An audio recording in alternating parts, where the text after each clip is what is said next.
যে নির্বাচন আমরা বিশ্বাস করি না, যে নির্বাচন বাংলাদেশের মানুষ 7 তারিখ জাতীয় নির্বাচনে 95, 96, 97% আপনি যে এটাই বললেন, 95% উপরে মানুষ যে নির্বাচনকে প্রত্যাখ্যান করেছে, বাতিল করেছে, যে নির্বাচনকে না বলেছে, তো সেই মানুষগুলো তো বাংলাদেশের মানুষ রয়ে গেছে, মানুষ তো নতুন কেউ এখানে আসে না।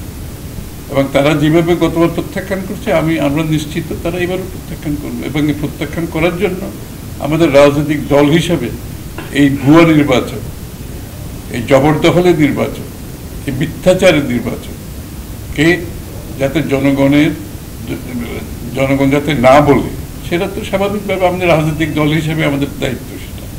এবং জনগণ তো না বলেছে 7 তারিখ, আবারও যাতে না বলে সেই দায়িত্ব তো আমাদের। কারণ এটা তো জনগণের নির্বাচনের অধিকার ফিরিয়ে আনার আন্দোলন, এটা বিএনপির কোনো আলাদা কোনো আন্দোলন না। এটা বাংলাদেশের জনগণের নির্বাচনে প্রতিনিধি করে তাদের সংসদ, সরকার, স্থানীয় সরকার গঠনে যেখান থেকে জনগণকে বঞ্চিত করা হচ্ছে সেটা ফিরিয়ে আনার আন্দোলন। সুতরাং এই আন্দোলন সকলের আন্দোলন।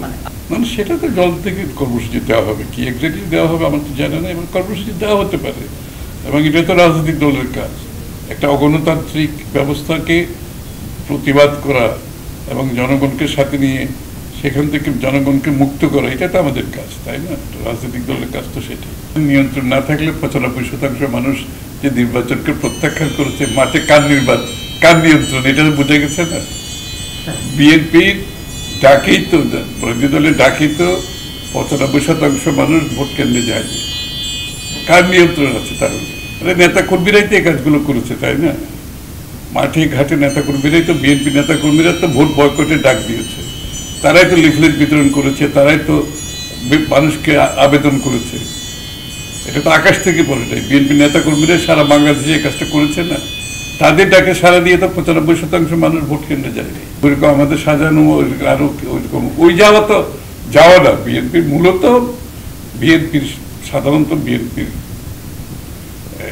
সার্বিকভাবে বিএনপি অংশগ্রহণ এখানে হচ্ছে।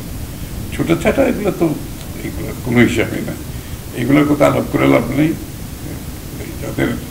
যারা জেনে শুনে যেখানে নির্বাচন ব্যবস্থায় নাই, এরা কি আদৌ কোনো রাজনৈতিক ব্যক্তিত্ব কিনা, এটাও নিয়ে তো প্রশ্ন আসতে পারে, তাই না?